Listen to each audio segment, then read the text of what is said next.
Hey there, I'm Blarchar, and I played through Pokemon Infinite Fusion using a team entirely of Electric-type Pokemon. Real quick, I just wanted to say thank you so much for our 100 subs just from the previous Mono Dragon type run alone.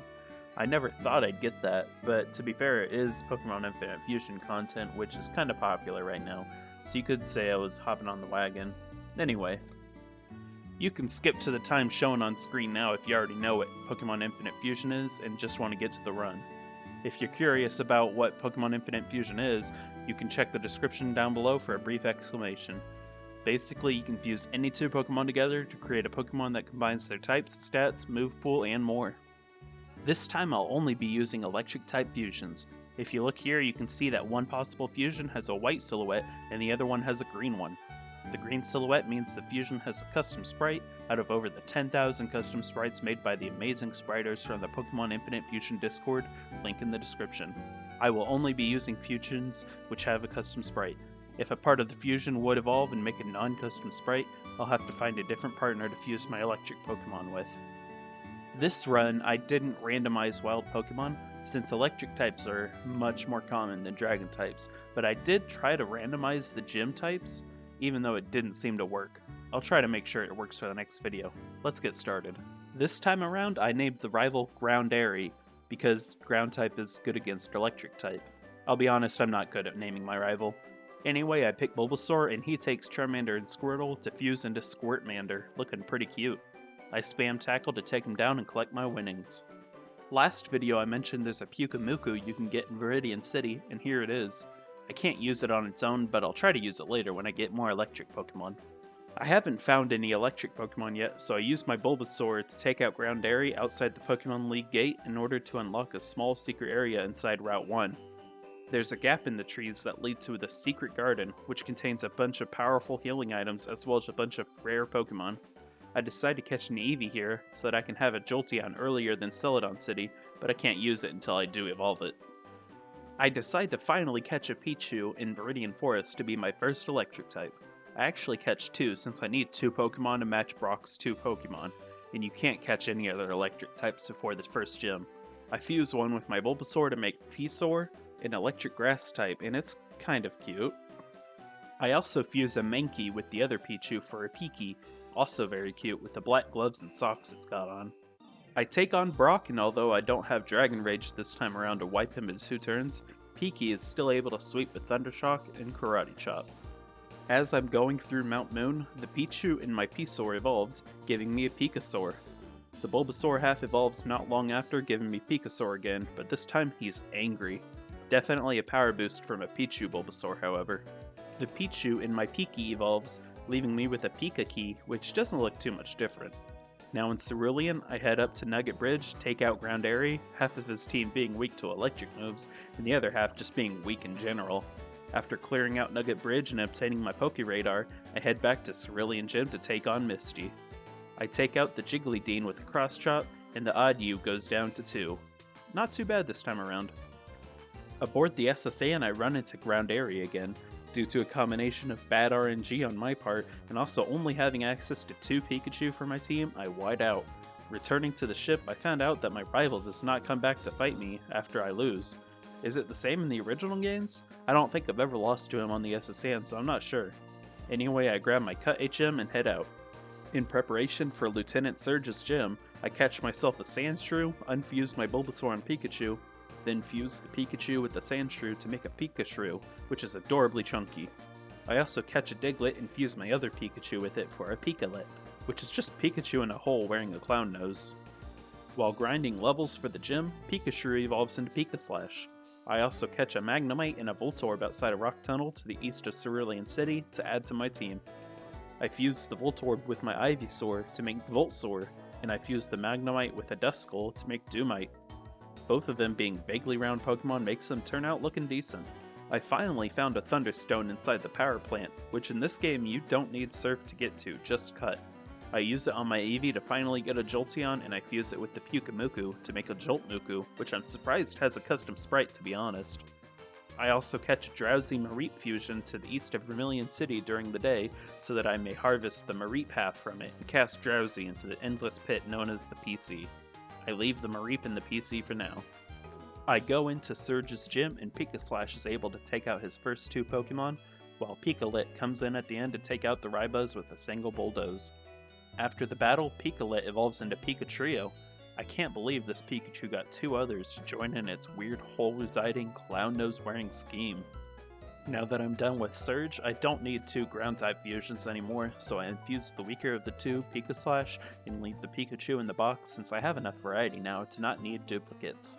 I do fuse the Mareep with Zubat, making Mabat, which will be useful to have an electric flying type to nullify the crippling ground weakness this team will have. While grinding it up, Mabat evolves into Flabat, and I like the detail of the tail orbs being on the end of Zubat's legs here.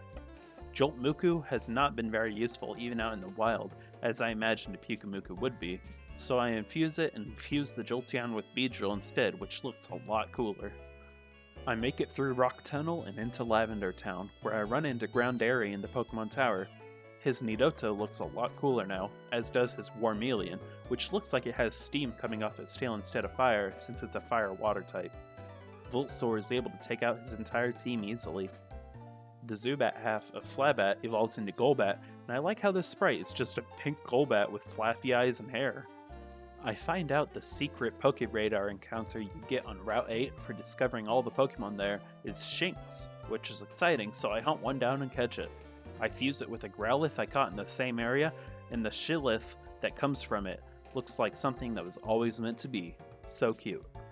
Shillith evolves shortly after into Lilith, but I hold off on evolving the Growlithe half of it so that I can learn some more moves before becoming an Arcanine. Pikatrio, however, doesn't have much more to learn that I want, so I decide to give it a power boost by evolving it into Rhytrio, and at least this time it looks a little more than Raichu's in a hole with some clown noses. I go through the Celadon sewers again with Erica and come to Giovanni. The first time this run I got to him, he was suddenly 8 to 10 levels higher than me, so I had to leave and train and come back later. While training, my Dumite evolves into Duton, which hopefully will be a bit stronger. Spoiler, it won't be. My Voltsaur also evolves into Electrosaur in the process. I like the big Pokeball in place of the flower on its back. Flabat evolves into Amphabat, which looks goofy. Lilith evolves into Luxlith, which looks like you bred a lion and a Pomeranian. And then I finally used a Firestone on it, giving me a Luxnine, which is pretty awesome. Electrosaur also evolves, which looks a lot better than I expected it to turn out. Eventually, I'm back up to the level I need to be and return to Giovanni in the sewers. Rhytrio takes out his Arnix, Luxnine takes out the Honkon, and Duton finishes off the Ryrus. Since Team Rocket is taken care of, I'm able to challenge Erica in the Celadon gym. Beyond leads but dies to Pluck, but then Luxnine comes in after to clean up the rest of Erica's team. I'm having a good feeling about this Luxnine. Since Beyond wasn't even able to beat one of Erica's Pokemon, I decide to unfuse it and fuse Jolteon with the Scyther I caught in the Safari Zone instead, making a really cool Jolter. The adamant nature will definitely help it take out some Pokemon in the future. In this game, you can simply use a trade evolution item on a Pokemon to evolve it like a stone, so I immediately evolve it into a Joltzor using a metal coat, and I really like how they changed the wings to be spiky instead of Scizzor's normal rounded wings. I make it to Koga and Fuchsia Gym, and my Amphabat takes out his Venomer, but is taken out itself by his Magnafang being too bulky and going down to poison. I send out Luxnine and clean up the rest of the team, Chinook being a bit bulkier and so taking a little longer to take down. Duton eventually evolves into Duston, and the sprite's no longer a custom one, which is relieving, since I really wasn't wanting to use it anyway, and it wasn't very strong. Maybe it would have been better if it had a custom sprite. I infuse it, but I'm unable to find anything in my PC to fuse Magneton with. I don't have footage for this, but in the Safari Zone, there's a new desert temple area where you can catch a level 45 Volcarona, which I am miraculously able to capture in a Safari Ball, and it also has their custom fusion sprite with Magneton, making the bug electric Pokemon Volcaton. I'm honestly a bit put off by this sprite. It almost looks inappropriate. Here, I'm just gonna do this. There we go. On the way through Silphco and Saffron City, my Amphabat evolves into its final form. This sprite is a bit funny looking, but it is custom, so I'm keeping it. It's been pretty strong so far. At the top 4 of Silphco, I battle Groundary again. Nothing really new to see here besides a new Tauros. We move on to fight Giovanni together in a double battle, and my Amphabat just gets decimated by a Stone Edge. Rhytrio comes in but is only able to take out one Pokemon before fainting itself. Electrosaur is able to clean up with Petal Dance and we defeat Giovanni. The Silphco president offers us a Johto starter in addition to the normal Master Ball he gives you, and I choose Totodile since I don't have any good water-type Pokemon to fuse with at this point. I grab my Master Ball and head out. There's a Rotom in a building next to Silphco that you can catch that I try to get but accidentally knock it out. Too bad. I head over to Sabrina's gym right after. Joltzor is able to take out most of Sabrina's team no problem using its X-Scissor and great attack stat. Since I can finally surf now, I head to the route east of Fuchsia and I'm able to catch a Stunfisk in the water fused with a Magikarp. I don't really have a need for another electric type for my team at the moment, but it might be useful later on. I also catch an Absol that's just hanging out on Cinnabar Island's western coast. Before taking on Cinnabar's gym, I have to follow Team Rocket, who have stolen a boat, to go to Mount Ember in the Sevi Islands, and stop Giovanni, who has fused together Zapdos, Articuno, and Moltres.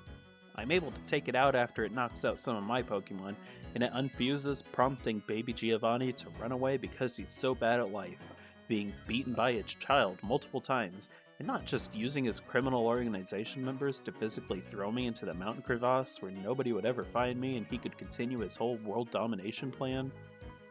It's a children's game, I shouldn't question it. In any case, I catch Moltres with the Master Ball because I'm not planning on playing on this save after completing the game, and I'm probably done catching Pokemon at this point. I make it through the Pokemon Mansion to find Blaine to tell him to do his job and run the gym. After that, I go to the gym, and I'll show you the questions this time since I said in the Dragon-type video that the questions were actually a bit harder this time. The first few are easy. A Charmander Ponyta fusion evolves at level 16, and Nosepass is not a Steel type. This is where the questions get harder. A Fire Grass Pokemon fusion would be only weak to Rock out of these options, which is something I'd have to look up a type matchup chart to figure out. The next question you would need a good understanding of the Infinite Fusion mechanics to understand. An Oddish Body and a Rhyhorn Head fusion would make a ground poison type since the head provides its first typing and the body provides the second, which is weird since I think it'd be the other way around. Anyway. Next question. How many types are not very effective against fire? How should I know that off the top of my head? I would know in the moment if I'm fighting a fire type, but I can't remember that out of nowhere. Luckily, I remember the answer 6 from the last run I did, and move on to the iconic Tombstoner question, which at least is still easy. I love that question. On to Blaine. Amphabat one-shots Glue Dash with Fly. Charactactyl is able to destroy Amphabat with back-to-back Fire Blasts. Luxnine comes in and destroys it with a couple Sparks. Magdon comes in and KOs Luxnine with Hammer Arms. Rhytrio comes in and takes it out with Earthquake, before 9-9 roars it out, at which point I just whittle it down with Volcaton's Electro Ball. 7th Gym Badge acquired. Straight on to Giovanni and Viridian, and I bring everybody except for Luxnine, due to the quad ground weakness. Electrosaur takes out Electatrio with Petal Dance, but is taken out by Glissatar. I send out Rhytrio, but am taken out by Earthquake. In comes Joltzor, and X-Scissor takes out a bunch of Pokemon as Giovanni uselessly switches out his own Pokemon. Rylax takes me out with Earthquake, and I send in Volcaton. Flash Cannon takes him out, and also Gochamp, earning me the last Gym Badge.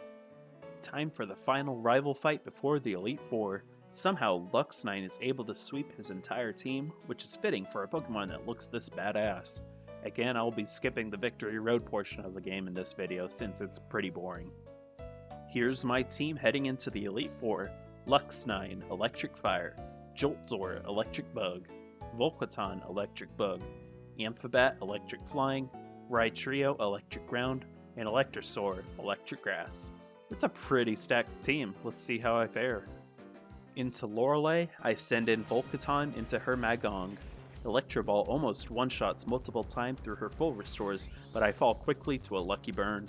I send in Rhytrio, who cleans up with an Earthquake. She sends in Tentaster, which takes a lot of damage from Thunderbolt, but one-shots me with Icicle Crash due to Raichu and Dugtrio's combined low bulk, as well as the super effectiveness. Luxnine comes in and discharges to clean up. Weiras comes out and a Fire Fang causes Lorelei to switch into Mambro, which also takes over half damage from yet another Fire Fang, fainting to another right after. Weiras comes back out and faints to yet another Fire Fang. Lorelei sends out Jingrowth, who falls to one more Fire Fang, finishing the battle against Lorelei. I heal up and head on to Bruno. I lead with Rhytrio against his Mavire, taking it out with one swift Earthquake. Marichan comes out and takes out Rhytrio with a single Bone Meringue. Amphibat comes in with its ground immunity, and I regret taking its flying move away from it. I try to Focus Blast, but it's not doing enough, so I switch out to Volcaton, who's able to take out Marichan with a Hurricane. Steechamp is sent out, which also falls in one hit, this time to Heat Wave. Sicross comes out next, which tries an X-Scissor, but due to its burn doesn't do much damage and faints in 2 turns. Magnanix comes out and faints to 2 Heat Waves, finishing off Bruno. I really didn't expect a Bug Electric type would be the hero against a Fighting type Elite Four member. After healing up, I head to Agatha. I lead Luxnine against Mismabat and try some crunches to take it out. In comes Umpter, who lives my play rough, and then takes out Luxnine with a Dark Pulse. I send in Joltzor, who gets off a couple sword stances while she moonlights, and I take out the rest of her team with 3 times attack, X-Scissors, and Thunderfangs. Agatha really was always the easiest Kanto Elite Four member for me. Funny how that's still the case. On to Lance. This won't be as easy as the last video, since I won't have super effective Dragon-type moves on all of my Pokemon, and I don't have any Ice moves either, which is a bit of an oversight on my part. Anyway, I lead with Luxnine against Lance's Dragados. Play Rough is able to take out half its HP, so Lance switches into Porydra, which also takes a chunk from Play Rough. For some reason, Lance switches Dragados back in to take another Play Rough and it faints. Toganite comes in and is able to take a couple of Play Roughs no problem with a sliver of health remaining while it takes out Luxnine with Outrage. I send in Joltzor since I know it's fast and can get a Sword Stance off, and I also think Lance will full restore his Toganite, which turns out to be true. I go for a super effective Iron Head, which one-shots Toganite, which I don't think would happen without the Sword Stance. Tyrandactyl comes out, which almost falls to a single Iron Head, so Lance sends Poryjar back out, which also falls to Iron Head. Tyrandactyl misses its attack and dies to my Thunderfang. Lance's last Pokemon is Titanair, which is dangerous for my Joltzor. However, I get extremely lucky, and I'm able to flinch it twice in a row with Iron Head before taking it out and leaving me with one last champion battle before I win this run. Grandairi starts off with Nidogia, like always, against my Rhytrio. I Thunderbolt it, which almost KOs it before it Earthquakes Rhytrio, which astoundingly survives on 4 HP. I waste some of my rival's full restores while spamming Thunderbolts, and eventually Nidogia goes down. Next up is Blastizard, which is really cool looking. I Thunderbolt it, and then it misses an Inferno, which definitely would have KO'd me. I go for Earthquake, and Rhytrio has 2 KOs in its belt this battle. Ripe Mortar comes out, which only takes half its HP from Earthquake, then KOs Rhytrio with Fire Blast. I send in Luxnine, which doesn't have any super effective moves, so I just go for a Crunch. Unfortunately, it's not enough, and Luxnine is taken out by a single Drill Run. Joltzor is able to come in and outspeed with an Iron Head to finish the job. Tautor comes out and gets off an Intimidate, which is not good for Joltzor. X-Scissor is in range to 2-shot Tautor, but it gets a Swagger off, which ends up being a death sentence. Electrosaur comes in and gets off 2 discharges to take out Tautor. Starkazam comes out and is on a third of its HP before it takes out Electrosaur. Volcaton is next up, and Electroball finishes off Starkazam. Electados is Grandairi's last Pokemon, but I don't have any great answers to it at the moment. None of Volcaton's moves do very much damage, but thankfully as it faints, its Flame Body activates, giving Electados a burn before I send in Amphibat. I decide I want to revive my bulkiest Pokemon Electrosaur since I'm so close to the end, and I try to go for multiple moves, but they either missed or are absorbed by Motor Drive. Thankfully, the burn takes out Electados eventually, winning me the Pokemon League and bringing an end to my Mono-Electric type run. This Mono-type Infinite Fusion challenge was a bit tougher than the last one I did. Electric types are a bit frailer than Dragon types, so I fainted in important battles a lot more. I'm going to be showing some extra fusions of Pokemon in my PC while I talk for the last couple minutes here. I want to thank everyone who supported my last video and subscribed, even though I wasn't posting anything for a few weeks there. It really surprised me how many views and subscribers that video received. I never thought something I made would explode like that. I know it's not a lot, but it is to me. It's really inspired me to continue making content for people to enjoy, even if it's just a normal challenge run of a fan game. It took me a couple weeks to even get started on this run, but I don't think it'll be as long between videos after this one. Don't quote me on that though. I don't want to commit to myself to something that I may not want to do later on. It's kind of a problem I have. Next run, I'm going to keep the wild Pokemon not randomized, but I will try to make sure the gyms are properly randomized. It'd be a lot more fun to see things like a flying type Brock, a psychic type Misty, a bug type Lieutenant Surge, and so on. I think I'll also randomize the starters again, at least until I can get a Pokemon whose type matches with the Mono type challenge I'll be doing. I really liked my rival's Gengar Parasect fusion from the last video. Anyway, I posted a poll in my community tab a couple days ago asking which type I should make a mono type challenge of next between bug, normal, flying, and fighting. Go vote on that. I'll post a link for it in the description. Let me know what you think in the comments what your fusion was, either mine or any of my opponents. Have a nice one.